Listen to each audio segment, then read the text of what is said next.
Olá, seja muito bem-vindo ao programa Rio no Debate, uma iniciativa da TV 65.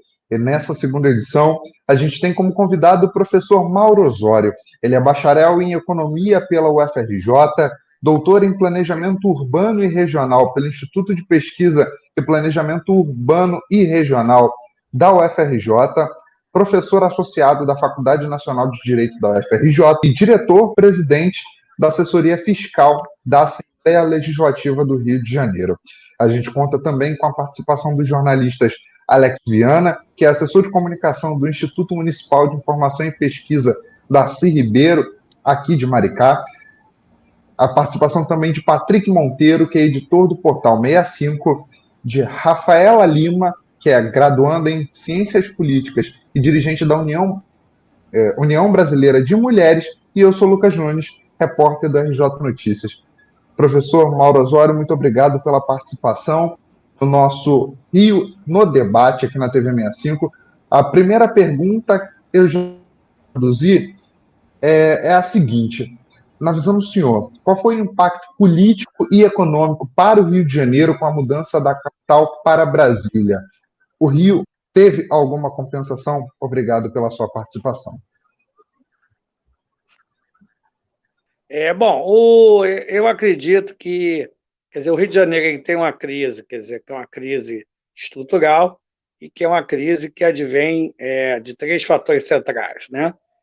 Um desses primeiros fatores é exatamente a transferência da capital em 1960, que se consolida na década de 70, e essa transferência da capital ela ocorreu, na verdade, sem nenhum tipo de compensação, até porque, nós, cariocas e fluminenses, acabamos não pedindo nenhum tipo de compensação, primeiro porque a gente não acreditava que o Juscelino, de fato, ia cumprir a promessa de construir Brasília. Segundo, porque, na verdade, se achava que depois essa transferência da capital ela ocorreria com atraso.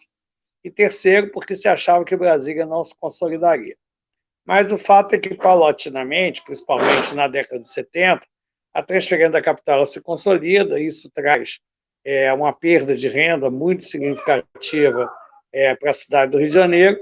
Isso foi feito sem nenhuma compensação e sem nenhum acordo. Para você ter uma ideia, quando houve a transferência da capital lá de Bonn para Berlim, agora, quando ocorreu a unificação da Alemanha, quase metade dos ministérios continuaram em Bonn. Então, de fato, um dos motivos, da transferência, um dos motivos da decadência do Estado do Rio de Janeiro, do fato de ser a unidade da federação que menos cresceu desde 1970, principalmente quando consolida a transferência da capital, né? Toda a crise econômica e social que nós passamos a enfrentar, uma parte disso, uma das pernas centrais, uma das raízes centrais, é a transferência da capital sem compensações. Uma segunda, raiz central, é o fato de que nós temos até hoje muito pouca reflexão regional, então parabenizo a iniciativa de vocês de estar dedicando, tempo, estar dedicando trabalho a discutir o Estado do Rio de Janeiro e suas especificidades, e a falta de reflexão regional. Se costuma citar que os dois jornais mais importantes do Rio de Janeiro são, historicamente, mais importantes, o Globo e o Jornal Brasil, né? Eu sou professor da Faculdade Nacional de Direito da UFRJ, se faz a questão de dizer sempre lá que lá é a Nacional de Direito, né? Então, toda a nossa história, toda a nossa tradição de reflexão regional, e quando você tem pouca reflexão regional, você vai ter pouca capacidade de proposição de estratégias, de definição de bons diagnósticos, de propostas de estratégias, e com isso a transferência da capital e carência de reflexão, estratégias ou inexistentes ou equivocadas, levaram o Estado do Rio de Janeiro ao estado de coisas atual e essa situação particularmente ruim no cenário brasileiro, que também, obviamente, também é péssimo, né? Mas a nossa situação, infelizmente, ainda é pior. Uma terceira que a gente pode estar discutindo no correr desse debate foi a importância e a gravidade e os prejuízos que o golpe de 1964 trouxeram para a cidade, para o Estado do Rio de Janeiro, que foram particularmente graves e que a gente pode aprofundar no correr desse debate aqui hoje. Professor Mauro Osório, olá para vocês, amigos que acompanham a TV 65, os colegas que estão conosco, e o professor Mauro, eu quero seguir nessa linha do tempo histórica e lembrar que desde os anos 70 o Rio vem sofrendo um processo de desindustrialização. Quero perguntar ao professor a que se deve isso e como esse cenário pode ser alterado no pós-pandemia. Bom, vamos lá, quer dizer, na verdade é o que eu coloquei, quer dizer, a gente tem aí caguem-se equívoco de estratégias, né? Tem um autor que é chamado Paul Krugman, né? Ele é prêmio Nobel de Economia, é um economista americano, inclusive muito presente no debate público nos Estados Unidos, e o Krugman vai dizer que tem regiões que vivem círculos virtuosos e tem regiões que vivem círculos viciosos, né? Uma região ela vive um ciclo virtuoso quando ela tem mais fatores que atraem do que fatores que expulsam. Ou seja, quando a região ela tem mais coisas, por exemplo, como capacitação de mão de obra, como infraestrutura, como capacidade educacional, a localização geográfica dela, tá certo? Se tiverem fatores, por exemplo, fatores que expulsam violência, poluição, falta de infraestrutura, desconhecimento intelectual da região, falta de proposições adequadas. Então, o Estado do Rio de Janeiro ele vive, quer dizer, desde os anos 70, um ciclo vicioso, na linha do que o Paul Krugman diz, e, obviamente, a indústria ela continua central nas regiões do país, na economia capitalista internacional e brasileira, e o Brasil se industrializou e o Estado do Rio de Janeiro também. E, na verdade, o Estado do Rio de Janeiro já começa antes da desindustrialização brasileira, que vai ocorrer a partir dos anos 80. Na verdade, não é que a nossa desindustrialização comece antes, é que, na verdade, no período anterior, a gente já vem com um crescimento industrial muito menor. Na década de 70, se a gente pegar a indústria brasileira, cresce 300%, a do Estado do Rio de Janeiro cresce 150%, a metade, Minas Gerais cresce 450%. Bom, para nós sairmos dessa situação, eu acho que a gente tem que olhar, quer dizer, a economia carioca e fluminense de uma forma sistêmica. Quer dizer, olhar o seguinte, quais são os sistemas produtivos que no estado do Rio de Janeiro eles têm mais potencialidade, né?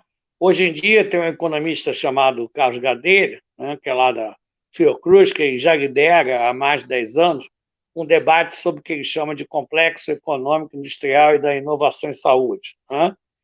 Então, hoje em dia é muito complicado você trabalhar e pensar onde é que começa a indústria, onde é que acaba o serviço, onde é que acaba o serviço, onde é que começa a indústria. Quer dizer, isso é muito mais poroso, né? Essa divisão é mais difícil. Então, nós temos preferido, quer dizer, meu grupo de pesquisa lá na assessoria fiscal da LERJ, na UFRJ, no Instituto de Economia do Rio de Janeiro, que é uma ONG do que eu fui fundadora, do qual também participo, né? A gente tem que procurar trabalhar e olhar os sistemas produtivos, sair um pouco dessa lógica de agricultura, indústria e serviços. Um dos sistemas produtivos é esse, vinculado à saúde, o complexo econômico, industrial e da inovação em saúde, o SEIS. E o que é isso? Isso aí é toda a parte de indústria vinculada à saúde e toda a parte de serviços, sejam públicos, sejam privados na área de saúde, hospitais, clínica da família, a parte de inovação em saúde e todo o comércio vinculado à saúde. No estado do Rio de Janeiro, nós temos cerca de 450 mil pessoas trabalhando no chamado SEIS, Complexo Econômico, Industrial e da Inovação em Saúde. Essa área de saúde ficou muito clara agora na pandemia, né, de que, na verdade, a globalização é ser sinônimo de liberalismo econômico, que deixaram de ter as fronteiras nacionais, que as coisas agora estão muito mais interligadas. A gente está vendo que os países que produzem vacinas, que têm essa capacidade tecnológica, eles estão priorizando a sua população, quer dizer, os habitantes desse país, e os outros países estão, na verdade, passando um sufoco muito grande nesse momento que a vacinação se acelera muito, por exemplo, nos Estados Unidos, onde tem toda a cadeia produtiva vinculada a isso. Então, seja do ponto de vista, a gente acredita que o Brasil deve investir muito no sistema produtivo vinculado à saúde. Por quê? Primeiro, para gerar emprego. Segundo, para ampliar a consistência e a sustentabilidade do SUS. Atualmente, na área de saúde, nós importamos por ano, o Brasil importa por ano cerca de 15 bilhões de dólares. que acontece quando o dólar desvaloriza, como está acontecendo agora, aconteceu nos últimos 3 anos? O custo de importação em real sobe absurdamente, o orçamento do SUS, que já sofria subfinanciamento, fica pior ainda. Então, seja do ponto de vista da segurança sanitária, seja do ponto de vista da geração de emprego, da geração de base para arrecadação de impostos, né? Da qualidade de vida da população, o Brasil investir na atividade econômica vinculada à saúde é absolutamente fundamental. E o Rio tem muita oportunidade disso. Nós temos quase 10% da indústria farmacêutica aqui no Rio de Janeiro, nós temos aqui a Fiocruz, que é uma joia do Rio de Janeiro, né? Nós temos aqui o Instituto Vital Brasil, nós temos aqui uma área de pesquisa em saúde muito grande. Então, eu acho que para nós sairmos, quer dizer, desse ciclo vicioso que o Estado do Rio de Janeiro entrou, tem que procurar olhar, quer dizer, quais são os sistemas produtivos mais importantes e quais seriam as estratégias para adensá-lo. O que é vinculado ao petróleo e gás. Hoje, 80% dos fornecedores da Petrobras estão fora do Estado do Rio de Janeiro, né? Se nós olharmos, quer dizer, a questão do petróleo, a extração de petróleo também não permite que a gente cobre imposto estadual, não permite que a gente cobre ICMS. Então, 80% dos fornecedores estão fora, a gente não pode cobrar imposto sobre petróleo, né? E hoje o gás natural, que pode ser uma frente de expansão, de industrialização, inclusive para o leste metropolitano, para Maricá, para São Gonçalo, para Itaboraí, para Niterói, né? Tem uma rota da Petrobras que vai chegar ali em Itaboraí, chama-se Rota 3, né? E essa é uma oportunidade, mas hoje o fato é que a Petrobras ela usa o gás que tem na Bacia de Santos, no pré-sal, para reinjetar, extrair petróleo, e a política da Petrobras tem sido apenas de extrair petróleo cru, exportar e ganhar o máximo de lucro possível a curto prazo e beneficiar com o máximo de lucro possível seus acionistas a curto prazo. Mas eu acho que a saída é essa, é tentar ampliar a reflexão e trabalhar com a ideia de sistemas produtivos e quais são as interações que existem entre eles, as sinergias, e determinar estratégias a partir disso e estar brigando para que elas aconteçam no Brasil e no Estado do Rio de Janeiro. Uma coisa importante é que o pré-sal está só começando, é uma iniciativa, é uma oportunidade maravilhosa para o país e ele está muito aqui no litoral fluminense. Então, se a gente tiver juízo, se a gente voltar a trabalhar a ideia de conteúdo local na área de petróleo, o Estado do Rio de Janeiro tem uma oportunidade muito grande. Se a gente tiver juízo e a gente diminuir a nossa dependência em saúde, ampliar a nossa produção, nosso desenvolvimento tecnológico em saúde, essa também é uma bela oportunidade para o Rio de Janeiro. E o Rio de Janeiro ainda tem uma potencialidade muito grande no outro sistema produtivo que a gente pode chamar, na área de serviços, atividades indutoras de serviços, que tem a ver com turismo, com entretenimento, com esporte, cultura e mídia, e a outra área, outro sistema que a gente pode estar trabalhando aqui também no Estado do Rio de Janeiro, para o seu desenvolvimento, fora toda a questão de agricultura familiar, agricultura orgânica, né? Fizemos também um relatório aí para Maricá via o FRJ, junto com a equipe lá do Instituto de Economia do José Cassiolato, onde a gente viu muita potencialidade para ali para Maricá e para todo o leste metropolitano na área de agricultura urbana, agroecologia e agricultura orgânica.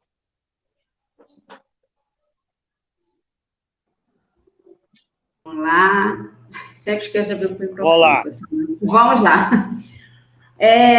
A minha pergunta tinha até um pouco a ver sobre essa questão, mas quais seriam as cadeias produtivas, né, do Estado hoje, né, e como elas gerariam um emprego? Mas bem que você deu um apanhado geral, respondeu um pouco dessa questão, né?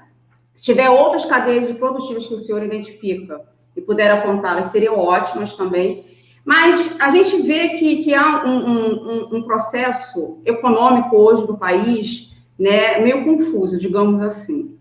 E qual seria, como é que eu posso dizer, o tanto quanto isso afeta hoje na recuperação do nosso Estado, né? As ações das políticas internas que hoje o Brasil sofre, qual é o impacto que isso traz para a recuperação do Estado do Rio de Janeiro?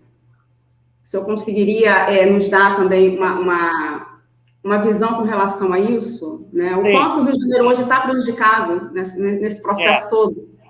Eu acho que a gente podia, talvez, até usar a nomenclatura de cadeias produtivas para a ideia de sistemas produtivos. porque, para dar uma ideia de uma questão de uma visão sistêmica, de uma visão mais integrada e mais estratégica. É claro que o Brasil hoje vive um impasse absurdo, a gente tem um presidente aí negacionista, né? Então está tudo muito difícil, né? Eu vou aproveitar a sua pergunta e tentar fazer um gancho no que eu acho que é a terceira raiz dos problemas do Rio de Janeiro. Se o Brasil hoje está com uma lógica política complicada, se nós temos uma lógica política complicada, o Estado do Rio de Janeiro mais ainda. Quando houve o golpe de 64, esse que algumas pessoas até homenageiam, né, tentando virar a história de cabeça para baixo, né? Mas, na verdade, o fato é que quando houve o golpe de 64, foi terrível para o Brasil, enfim, do ponto de vista de todos os pontos de vista, inclusive do ponto de vista humanitário, com tortura, com morte, né, com falta de democracia, enfim. O estado que mais sofreu foi o estado do Rio de Janeiro. Aqui no estado do Rio de Janeiro é onde ocorria ainda o debate nacional quando teve o golpe de 64. E dos 8 deputados federais eleitos pelo PTB em 1962, dos 10 deputados federais eleitos, desculpe, em 1962, 8 foram cassados. O Partido Comunista, que era clandestino, foi perseguido, pessoas mortas, caçadas, tiveram que sair do país, né? Os sindicatos. Então, se o golpe de 64 ele foi extremamente violento, né, e barbárie mesmo, quer dizer, com relação à esquerda, né, no Rio, quer dizer, ele atingiu a esquerda e atingiu o trabalhismo, que era muito forte no estado do Rio de Janeiro, né? A outra questão é que, na verdade, o golpe de 64 aqui acabou atingindo não só a esquerda, mas também a direita, porque o Carlos Lacerda ele foi o líder civil do golpe de 64, não foi para os militares ficarem, do golpe militar de 1964, não foi para os militares ficarem no poder. Foi para ter eleição em 1965, até, de repente, caçarem alguns adversários do Lacerda, ele ter uma vida mais tranquila, e ele poder se eleger a presidente em 1965, onde provavelmente ele disputaria a eleição, principalmente com o Juscelino Kubitschek, né? Mas acontece que os militares chegaram, o poder é gostoso, eles não quiseram mais sair, ficaram 20 anos, ainda teve um milagre econômico, a economia se recuperou, e não fizeram a eleição em 65, e Lacerda rompe com os militares, costura junto com João Goulart e com Juscelino Kubitschek com a Frente Ampla, e todos os lacerdistas que tinham mandato, eles foram caçados também. Ou seja, aqui no estado do Rio de Janeiro foi caçado a esquerda e a direita. Existe um personagem no Rio que é o Chagas Freitas, ele era muito ligado ao Adhemar de Barros, também conhecido como Rouba Mas Faz, que era um líder político importante, foi governador de São Paulo, candidato a presidente 2 vezes, e o Chagas representava o Adhemar aqui. E ele escreveu 2 jornais importantes do Rio de Janeiro, um deles é o Jornal O Dia, o outro é o jornal A Notícia. E o jornal O Dia, nessa época, vendia 300 mil exemplares. É muita coisa, vocês que são jornalistas sabem qual é a dimensão do jornal que vende 300 mil exemplares. Pois bem, quando houve a ditadura, se caçaram todos os partidos que existiam e criaram o MDB e a Arena. No início se falava que a Arena era o partido do Sim Senhor e o MDB era o partido do Sim. Mas o fato é que o MDB foi tornando-se crescentemente o partido de resistência, né? Políticos novos que surgem, políticos antigos que retornam, como o Miguel Arraes foi eleito governador em Pernambuco em 1982, Franco Montoro eleito em São Paulo, Pedro Simão no Rio Grande do Sul, Tancredo Neves, que era a oposição mais moderada, mas era a oposição eleita em Minas Gerais, né? E, na verdade, vai se avançando para a democratização. Aqui, na verdade, os militares conseguiram fazer um acordo com o Chagas foi para o MDB com apoio dos militares, votava tudo com o regime militar, né? Apoiava o regime militar, e com isso aqui, e o Chagas era um político de uma lógica muito clientelista. Em 1982, o Brizola vem candidato pelo estado do Rio de Janeiro, né? E ele, na verdade, acaba derrotando o Chaguimo, o candidato naquela eleição era o Biro Teixeira, do Chaguimo, e ele acaba derrotando também a direita, representada pelo Moreira Franco naquela eleição. Mas o Chaguimo faz 1/3 da Assembleia Legislativa, né? E o Brizola ninguém esperava que ele fosse eleito naquela eleição, muito pouca gente, ele sai de 2%, 3%, então ele faz uma nominata muito fraca, elege deputados muito pouco preparados, o Chaguimo faz 1/3 da Assembleia Legislativa, né, controla a Assembleia Legislativa e cria o partido da Assembleia Legislativa, né? E com uma lógica extremamente clientelista, e aí, então, o Rio de Janeiro, seja pela decadência econômica, seja pela transferência da capital, seja por não construir estratégia, seja por uma lógica política desestruturante, né, que vai desestruturando o setor público, isso cria um ciclo vicioso econômico, social, político, que são as três razões que levam o Estado do Rio de Janeiro a ser a região que tem os piores indicadores sociais do Sul-Sudeste, que menos avançou em qualquer tipo de indicador social. Ou seja, o Rio de Janeiro ele vira um espaço, né, onde a máfia tem mais espaço do que no resto do país, né?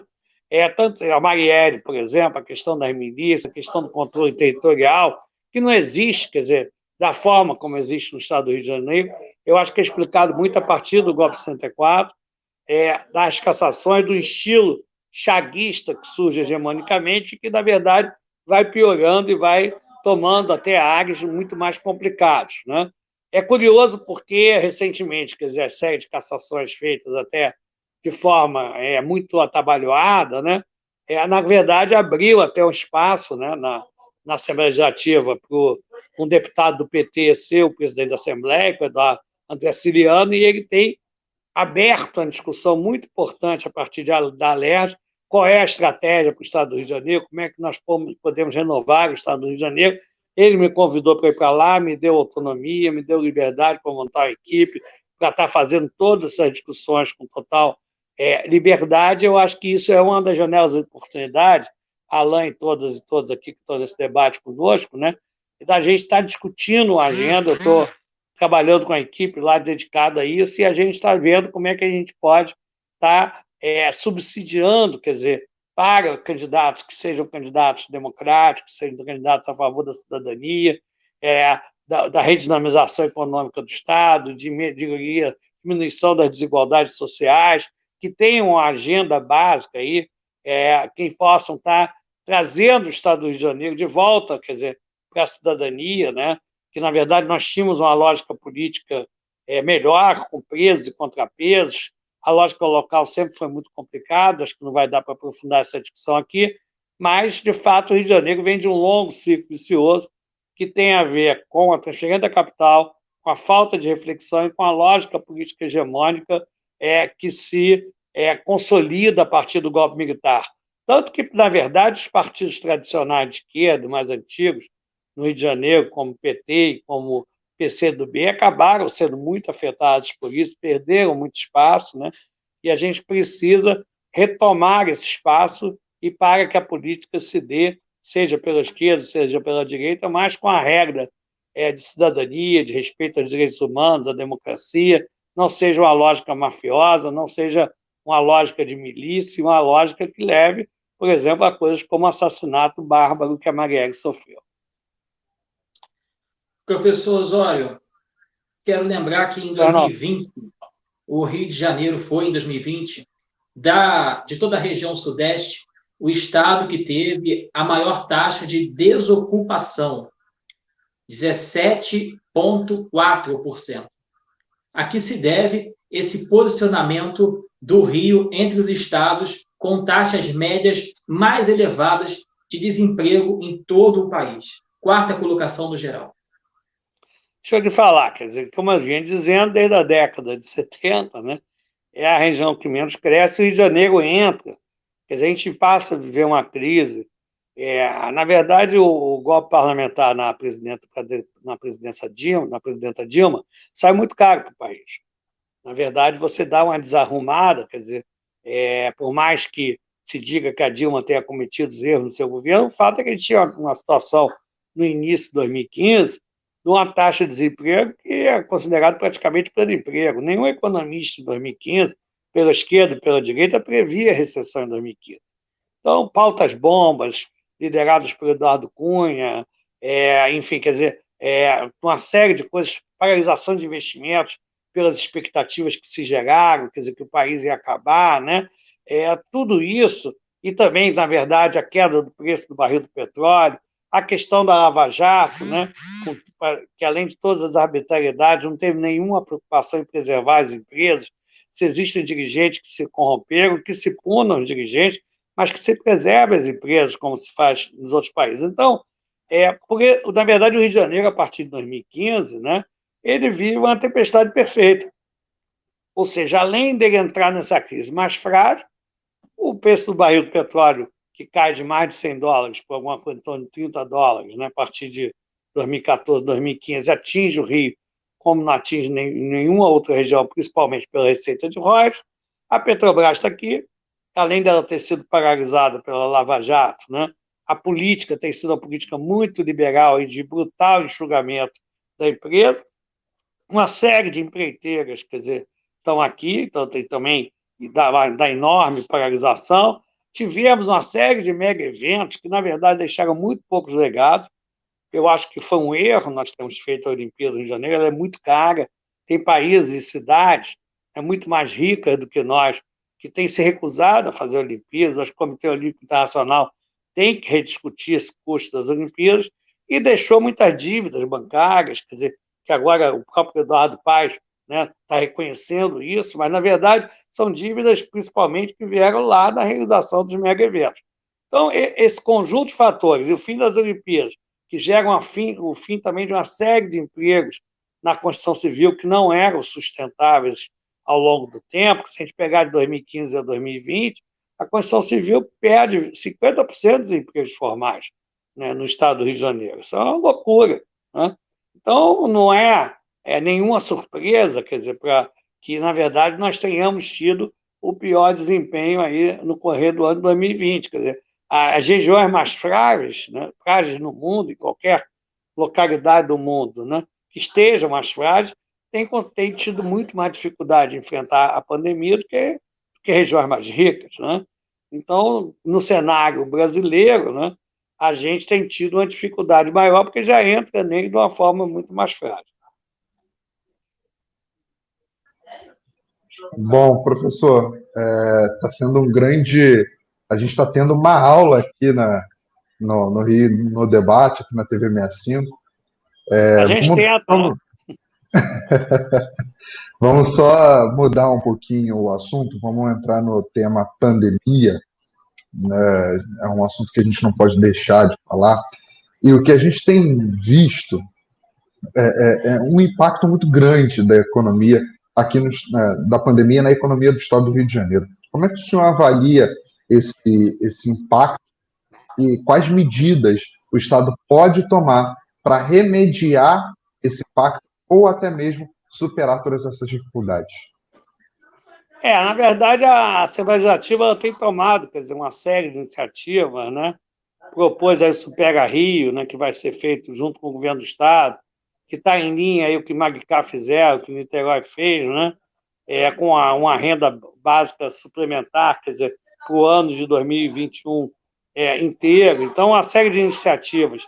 Porque o que a gente precisa entender é que quem tem mais capacidade de emissão é o governo federal. O governo federal pode emitir moeda, o governo federal pode fazer dívida. Então, a atuação dos governos estaduais e municipais é limitada. Existem municípios que têm preocupação com a questão social, que têm mais recursos, como Maricá e Niterói, que têm tomado iniciativas locais muito consistentes, tanto que Maricá, na verdade, nem perdeu e ganhou emprego no correr do ano de 2020. Mas são situações que, de particulares, além, é claro, de se ter a consciência de que isso deve ser feito. Então, o que a gente vai precisar, além dessas iniciativas das prefeituras, que têm essa preocupação social, que tem condição de fazer, de ter projetos de renda básica, de ter políticas anticíclicas, o governo do Estado também tem que entrar forte nisso, como está propondo e como está induzindo, sugerindo, quer dizer, a Assembleia Legislativa, né? E a gente precisa também cobrar do governo federal. Cobrar do governo federal em duas frentes. Uma, que o acordo de recuperação fiscal do Estado do Rio de Janeiro ele tem que ser... não adianta. Antigamente se queria que se pagasse a dívida e saísse do acordo de recuperação fiscal em 6 anos. Isso é impossível. Agora a proposta é fazer em 10 anos. Mas ainda é um acordo muito draconiano, né? Ele propõe, por exemplo, que não se tenha concurso público? Como é que a gente não vai substituir por 10 anos as vagas que surgirem? Como é que a gente não vai recompor o setor público, que já tem muitas áreas que tem pouco funcionário, tem funcionários públicos perto de se aposentar, não tem um assistente social, o governo do Estado do Rio de Janeiro não tem um único assistente social nos seus quadros. Então, a gente precisa, primeiro, é claro, fazer o dever de casa em tudo que puder. Eu acho que, de alguma forma, isso está se encaminhando, né, através das iniciativas que a Leste tem tomado, através enfim, de deputados como o André Ciliano, enfermeira Rejane, a Mônica, enfim, quer dizer, do PSOL, e mesmo uma série de Luiz Paulo Correia da Rocha, deputado de uma série de partidos que têm liderado, quer dizer, na Leste, junto com o presidente, iniciativas como o Supera Rio de uma renda básica. Mas a gente precisa, principalmente, estar discutindo, olhar para o Biden nos Estados Unidos, né, e ver o seguinte, olha, não tem inflação de demanda no momento, né? O governo federal, se ele quiser, ele pode até emitir moeda. E o Estado do Rio de Janeiro, por exemplo, tem um investimento integrado para as regiões metropolitanas. No Rio de Janeiro, a gente precisa de um plano do New Deal, né? Tá certo? Na periferia da região metropolitana. A região metropolitana do Rio de Janeiro é a mais precária do Sul-Sudeste. Lá ou falta água, ou falta esgoto, ou falta telecomunicações, ou falta energia elétrica, ou falta o conjunto dessas coisas. Então, a gente precisa estar buscando, via governo do Estado, aprimorar a estratégia de debate com as universidades, debate com canais de televisão, com partidos políticos que são mais sensíveis a esse tipo de debate, tomar disposta a construir uma agenda, uma estratégia, né? Ver qual é a agenda, qual é a estratégia que pode tirar o Estado do Rio de Janeiro desse ciclo vicioso, diminuir a desigualdade que se ampliou na pandemia, e como é que a gente pode ter uma política de investimento para a nossa periferia metropolitana. Isso cabe a gente no âmbito regional. No âmbito federal, dizer o seguinte, olha, pode sim, o governo pode ampliar sua dívida, a dívida não é alta, olhando o padrão de uma série de outros países, pode emitir moeda, tem capacidade ociosa, emitir moeda gera inflação quando as pessoas quiserem consumir mais e as empresas não puderem produzir mais a curto prazo. As nossas empresas hoje têm capacidade ociosa, então tem economistas, não só economistas críticos, economistas de esquerda. O André Lagazete, um autor de Plano Real, tem escrito sobre isso no Valor Econômico. A Mônica Deboli, que foi formada na PUC do Rio, mestrado, doutorado, está agora na Universidade Americana, tem dito isso. Então, a gente precisa que o governo federal ele venha com um New Deal forte para o Brasil, priorizando as periferias metropolitanas, e o Estado do Rio de Janeiro ele precisa ter um destaque nesse papel, nesse cenário. E a gente precisa entender também que há uma série de injustiças federativas com o Estado do Rio de Janeiro. O governo federal ele arrecadou em 2020, no Estado de Janeiro, dados do Ministério da Economia, em torno de 170 bilhões de reais e devolveu 33 bilhões apenas. O Estado do Rio de Janeiro é tratado igual ao Estado de São Paulo, só que o Estado de São Paulo é muito mais rico, né? Então, hoje o Estado do Rio de Janeiro, isso é um dado muito curioso, Alain, e aí todos os nossos amigos aí que a gente está procurando conversar, o Estado do Rio de Janeiro está na 17ª posição em termos de receita estadual, que é chamado, do ponto de vista técnico, de receita corrente líquida do Estado do Rio de Janeiro. Ou seja, tem 16 estados que têm uma receita maior do que a nossa por habitante. Por que isso? Por alguns motivos. Como a gente tem uma economia que pouco cresce, que é que menos cresce desde os anos 70, a gente tem pouca base para arrecadação de impostos. Segundo, a gente não pode cobrar o imposto estadual sobre uma riqueza muito importante no Estado do Rio de Janeiro, que é o petróleo. E terceiro, o Estado do Rio de Janeiro ele é injustiçado do ponto de vista federativo, porque o governo federal arrecada muito aqui, devolve muito pouco. Minas Gerais, o que o governo federal devolve já é parecido com o que ele arrecada. Então, nós aqui no Estado do Rio de Janeiro, né, a esquerda, os democratas, todos os cariocas fluminenses, a gente tem que continuar a ser cosmopolita, tem que continuar a discutir a questão nacional e internacional, mas a gente tem que precisar ampliar o nosso olhar regional, olhar as nossas especificidades, defender o que é justo para o Estado do Rio de Janeiro. Não é razoável um Estado que é o segundo PIB, o terceiro PIB per capita, ele está apenas na 17ª posição em termos de receita estadual. Tem alguma coisa errada nisso. O governo federal tem nos tratado muito mal. Então, a gente precisa estar cobrando isso, né? Agora, tá certo? Nessa discussão aí da reforma tributária, a questão, por exemplo, do acordo de recuperação fiscal, por iniciativa do André Cigano, a Assembleia Legislativa embargou a privatização da SEDAI, né? Temos que estar discutindo com o governo federal como vai se dar essa recuperação do Estado do Rio de Janeiro. Essa Olimpíada não foi uma Olimpíada só da cidade do Rio de Janeiro, foi uma Olimpíada brasileira. Por que a cidade do Rio de Janeiro tem que arcar quase sozinha em pagar essa dívida bilionária dessa Olimpíada? Isso aí precisa ser discutido. A gente precisa ter um prazo, pelo menos, de pagamento, que é o BNDES, por exemplo, muito mais longo do que foi acordado inicialmente. Com certeza. A gente teria, professor, de mais encontros para aprofundar outros temas do nosso Estado, mas durante a sua última resposta, o senhor citou um ponto que eu queria explorar melhor, que é a questão da renda básica. Maricá e Niterói já possuem programas nessa linha. Saquarema está criando um programa emergencial e um outro com um prazo um pouquinho maior. Macaé está começando a discutir isso também, para garantir a segurança alimentar de famílias em situação de vulnerabilidade social. Vai dar um valor também emergencial para trabalhadores informais da cidade. A recuperação do Estado, essa questão pandêmica, sobretudo, passa pela distribuição de renda básica. A renda básica ela pode ser uma política não apenas emergencial, e sim de continuidade, como a Maricá já faz?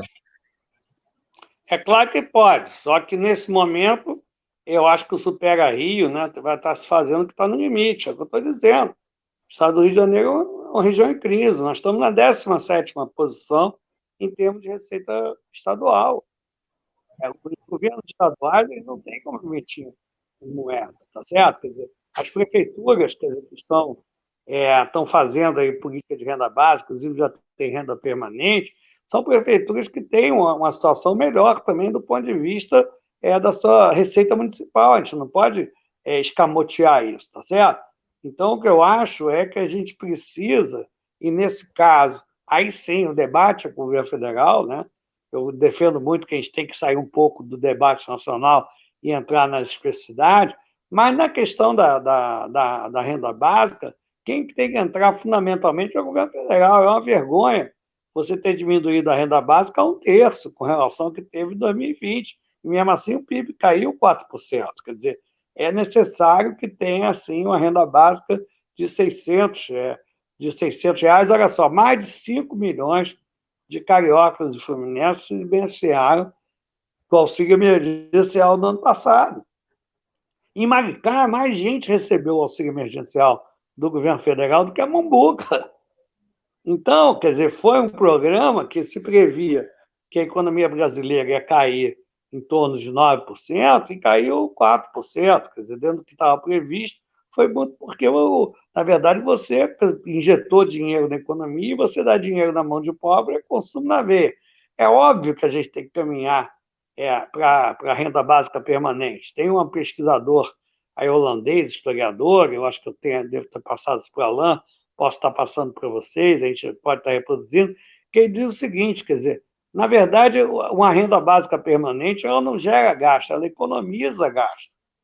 Porque na medida que a população consiga se alimentar minimamente bem, na medida em que ela possa comprar remédio, na medida que tenha um sistema único de saúde que seja financiado de forma correta, você vai ter muito menos doença, você vai ter uma produtividade muito maior, tá certo? Então, na verdade, a renda básica, ela gera, na verdade, economia para o setor público, economia para a sociedade, benefício para a sociedade. Quer dizer, na verdade, o Keynes costumava dizer, né, que a missão dele era salvar o capitalismo dos capitalistas. Por quê? Porque os capitalistas são maldosos, demônio? Não. É porque cada capitalista, individualmente, pela lógica capitalista, ele vai brigar por diminuir o seu custo.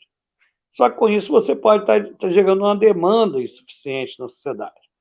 Então, o que o pós-guerra e a política do welfare state, toda a política de crescimento com distribuição de renda que houve na Europa e nos Estados Unidos não mostrou no pós-guerra. Foi o período que o capitalismo mais cresceu, chamado os anos de ouro do capitalismo, né?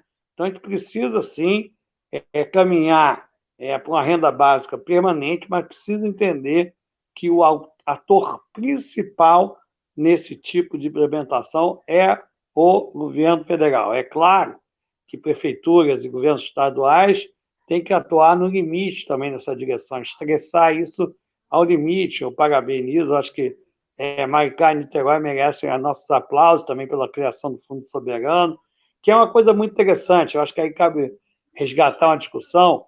Os Estados Unidos ele doou uma quantidade muito grande de recursos para a Europa, quando acabou a Segunda Guerra, chamado Plano Marshall. E vários países da Europa usaram isso e gastaram para reconstruir a sua infraestrutura. A Alemanha usou, principalmente, esse dinheiro para criar um banco, que também foi criado aqui no Brasil na década de 50, um banco tipo BNDES.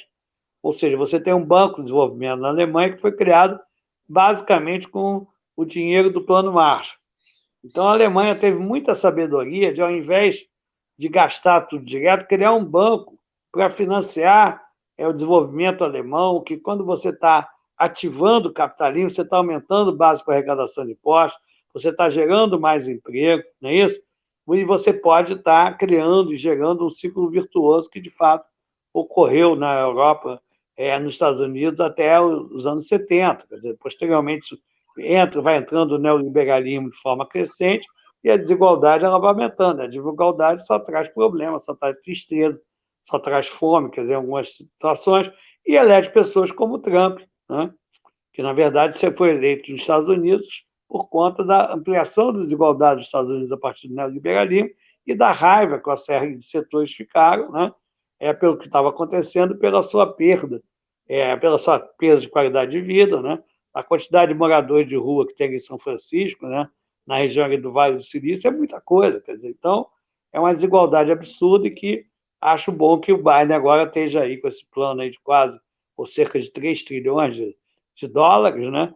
E que, na verdade, é uma coisa importante, é uma novidade. E é também os Estados Unidos sentindo aí o bafo no cangote aí da China e procurando se mobilizar para dar mais dinamismo, e mais igualdade é importante para dar mais dinamismo para a economia americana. Bom, boa noite, professor Mauro Osório, boa noite aos colegas jornalistas.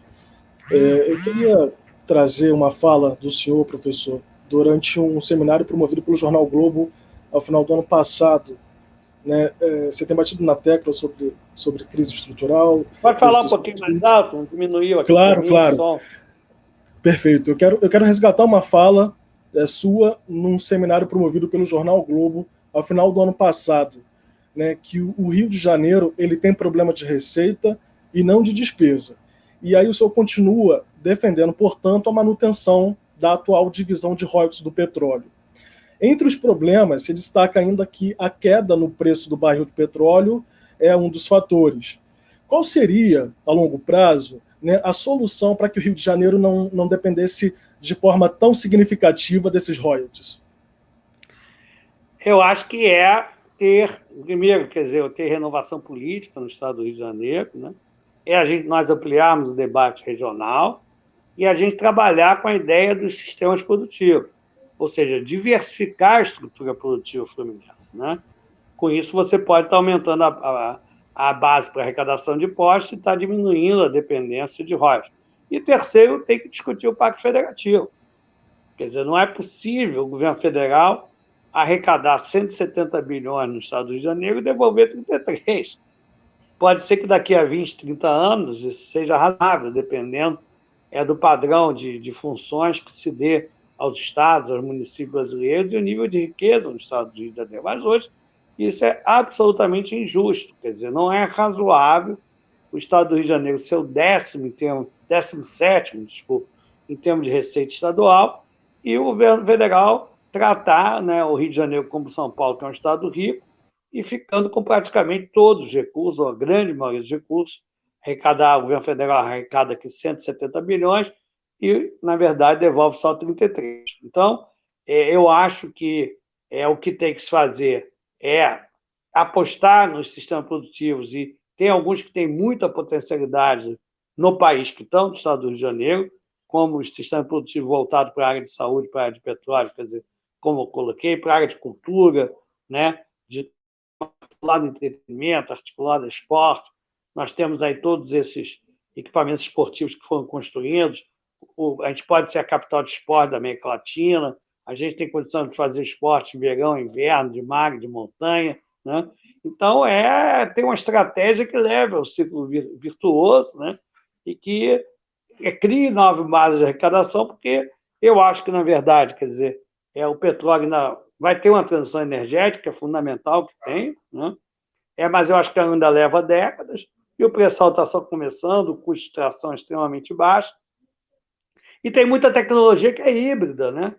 Então, na verdade, tem muito desenvolvimento tecnológico que voltado para o pré-sal, voltado para equipamentos, que você pode usar para outras coisas, quer dizer, né? Então, quer dizer, o avião a jato foi descoberto na Segunda Guerra Mundial, com fins militares.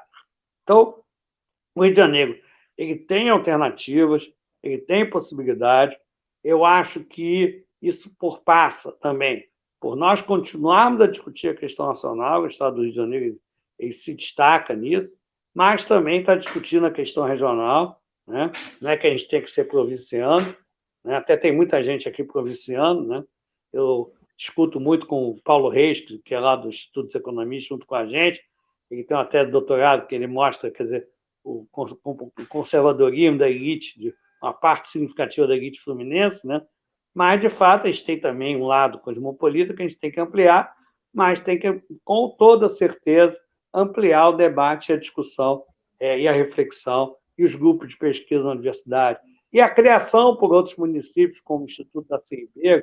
Eu parabenizo aí o Alan e o Romário, que tiveram a liderança em inovação no sentido de criar esse instituto, ou seja, as prefeituras passarem a ter órgãos e fortalecerem, consolidarem órgãos de base de dados, de reflexão, de pesquisa, subsidiando a estratégia de seus municípios. Maricá também precisa, quer dizer, além de ter uma política social muito consistente que já tem, né, além do investimento em infraestrutura que tem feito, quer dizer, como é que ele pode diversificar a sua estrutura produtiva para cada vez depender menos de royalties? Acho que essa também é um dilema que está colocado aí para Maricá, para Saquarema, para Niterói, né? E claro que esses municípios já têm, principalmente, quer dizer, Maricá e Niterói, atuado de uma forma muito diferente do que os municípios da Baixada Litorânea e do Norte do Estado atuaram, quer dizer, fazendo muito menos shows, incentivando muito mais a cultura local, né? Enfim, toda uma política de investimento em infraestrutura, em políticas sociais, criação de fundo soberano, né? Mas também para o leste metropolitano é um desafio muito grande essa questão da buscar atividades indutoras, ou seja, isso é uma discussão que eu já tive várias vezes aí com o Alan, com o Romário, né? Com a equipe de vocês também, o que é atividade indutora? É aquela que gera renda nova. Ou seja, quer dizer, um cabeleireiro em Maricá depende da renda que tem em Maricá. Mas se eu levo, tá certo? Por exemplo, o aeroporto de Maricá, né, se consolidando como aeroporto do pré-sal, isso gera renda nova para Maricá, tá certo? Você atrair atividades de software, de games, de atividades industriais, uma parte do complexo da saúde para Maricá, né? Ter um distrito industrial em Maricá, tá certo? Ou seja, Maricá precisa de renda nova. Quer dizer, gerar atividades econômicas diversifica a sua estrutura produtiva. Ter mais atividade indutora. O que é isso? É que atividades que vendem para fora e levam renda para a região. É atividades que levam pessoas para consumir na região. E atividades também que substituem importações. Então, tudo aquilo que o comércio de Maricá compra fora de Maricá, compra fora do leste metropolitano, passar a comprar, passar em Maricá e no leste metropolitano e ter uma estrutura produtiva mais diversificada que atenda a essa necessidade de consumo que hoje o que é consumido em Maricá no leste metropolitano vem muito de São Paulo, vem muito de outras regiões brasileiras, do exterior, e a gente precisa estar diversificando a estrutura produtiva do nosso leste metropolitano, também na mesma linha do que eu estou falando para o estado do Rio de Janeiro. Certamente, professor. A gente precisa, e já fica aqui até mesmo o convite para o senhor voltar numa nova oportunidade, né, para que a gente possa aprofundar outros temas que foram debatidos aqui, mas que a gente não pôde aprofundar tanto por conta do tema.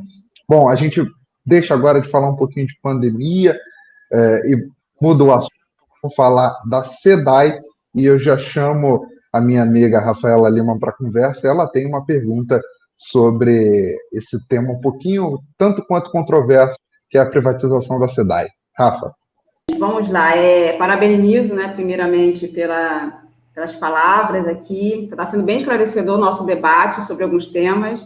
Como o Lucas avisou antes, a gente precisa de mais um tempo para aprofundarmos entre alguns assuntos, né? Mas a questão agora que eu quero falar é sobre o tema da privatização da SEDAI. Né? Ultimamente, nós temos visto aí nos telejornais, né, os problemas que vem acontecendo no fornecimento de água. Né, o quanto a população, principalmente a mais carente, está sendo prejudicada.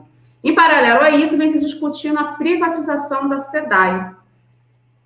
O senhor acha que, assim, qual seria o impacto da venda dessa estatal para o Estado do Rio de Janeiro, né? E se privatizar realmente é a solução? Olha, na verdade, quer dizer, você trocar um monopólio, em economia existe os chamados monopólios naturais, né?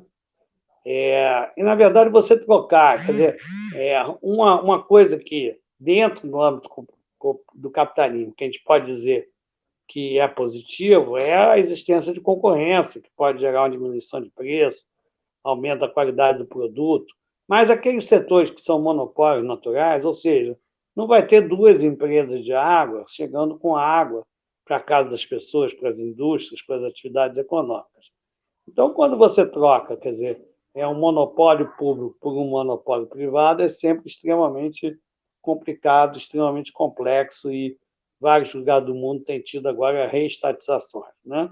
Tem toda a questão, quer dizer, da política social da política, ou seja, a questão da água, do esgoto, quer dizer, eu acho muito complicado. Ainda mais a gente fazer, quer dizer, a venda da SEDAI, né, com a faca no pescoço, por conta do regime de recuperação fiscal. Então, acho que não é por aí, realmente não é por aí. Eu acho que a SEDAI ela precisa sofrer muita modernização. Se a gente olhar, quer dizer, na Baixada Fluminense, né, as reclamações são muito grandes, tá certo?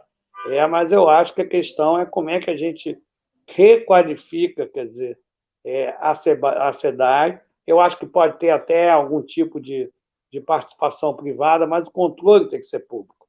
Eu acho que tem um economista muito ligado aí a vocês, que é o Elias, lá da economia lá da UERJ, né?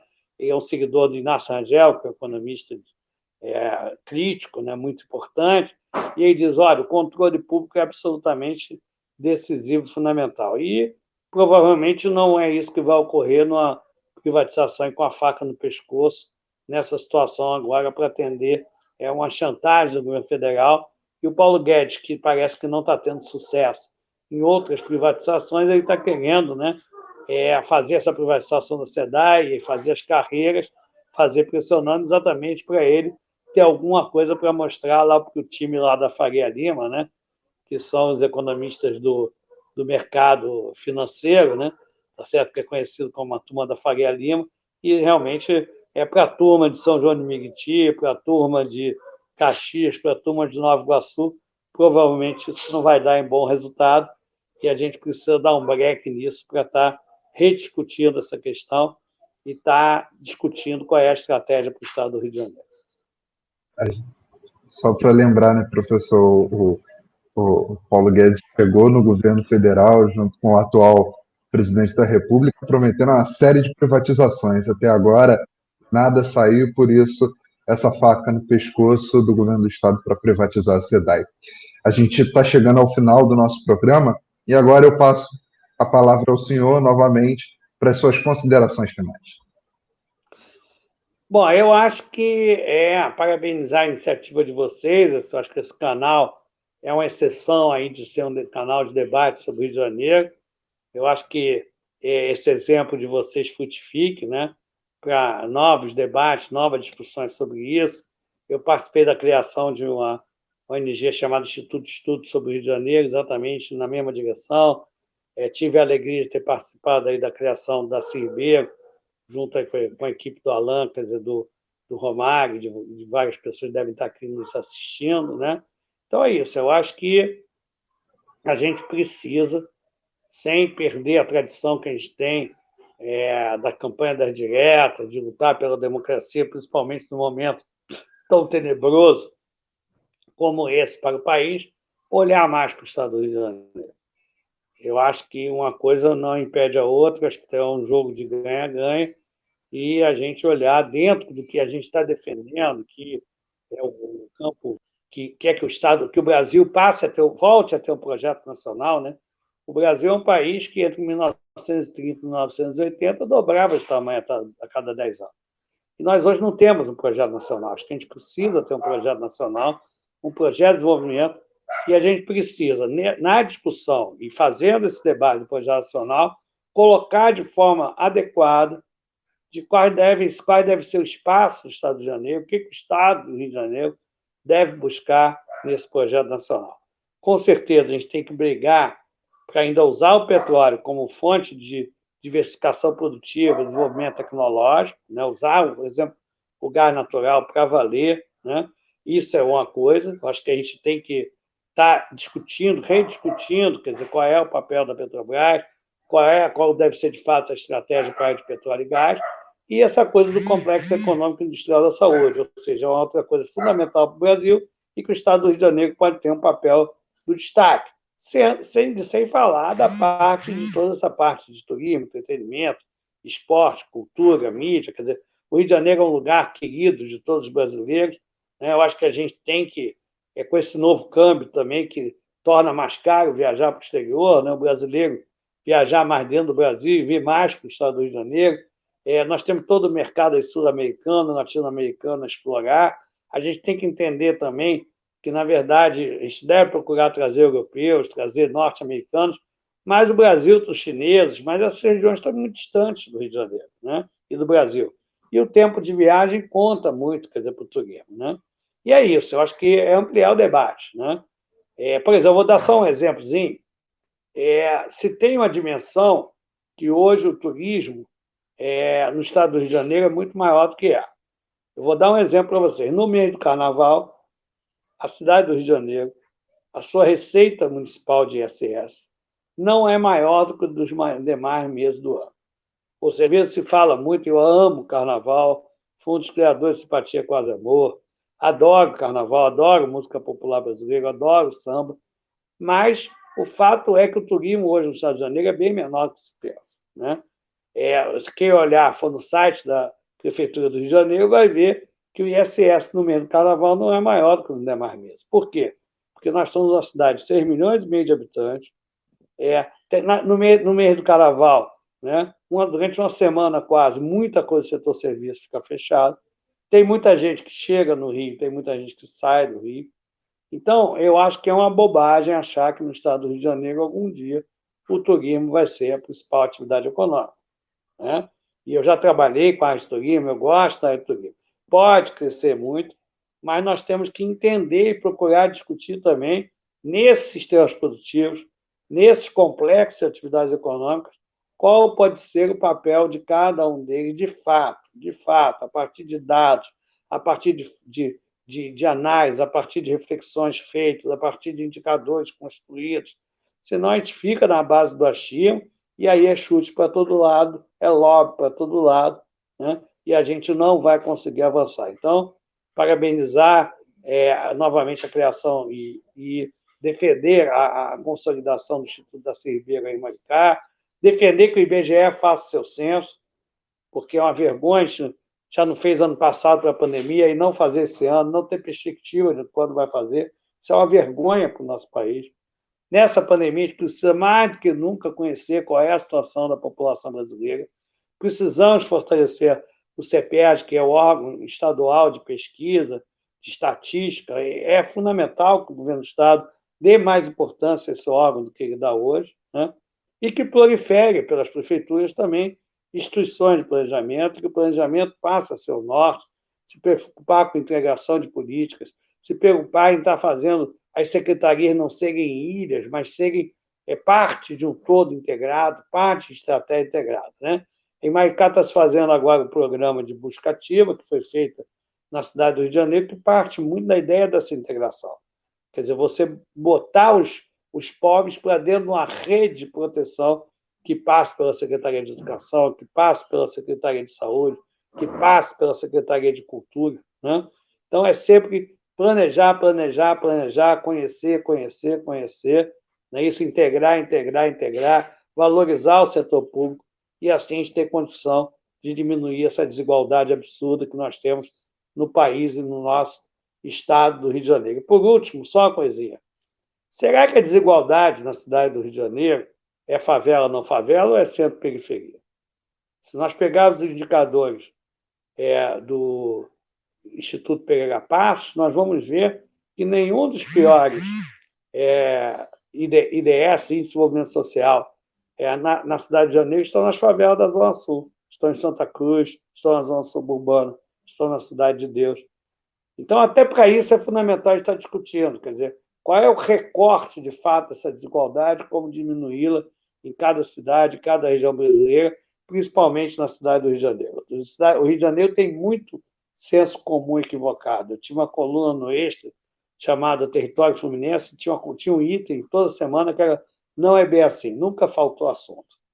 Então, parabenizar vocês para a gente poder contribuir para diminuir que não é bem assim. Tem mais gente estudando no estado do Rio de Janeiro, tem mais gente também puxando a minha orelha quando eu estiver falando besteira, porque eu também falo, quando eu estiver cometendo erro e equívoco, e a gente poder tirar o estado do Rio de Janeiro desse longo ciclo vicioso, diminuir a desigualdade, gerar mais emprego e renda, e que o Brasil e o Rio tenham de novo um ciclo virtuoso, né? E que a gente possa diminuir a desigualdade, seja no estado do Rio de Janeiro, seja no Brasil, seja no estado de Janeiro, seja nos nossos municípios, principalmente na nossa periferia metropolitana tão precária. Obrigado. Desculpe, eu me alonguei demais e tal, fico entusiasmado e estava querendo aproveitar ao máximo essa oportunidade. Foi uma verdadeira aula. Professor Mauro Osório, vamos relembrar quem é o professor Mauro Osório, que é bacharel em Economia pelo UFRJ, doutor em Planejamento Urbano e Regional também pelo UFRJ, professor da Faculdade Nacional de Direito e atualmente diretor-presidente da assessoria fiscal da Alerj. A você que nos acompanhou até agora, nosso muito obrigado. A gente volta na próxima quinta com mais um Rio em Debate, aqui pela TV 65.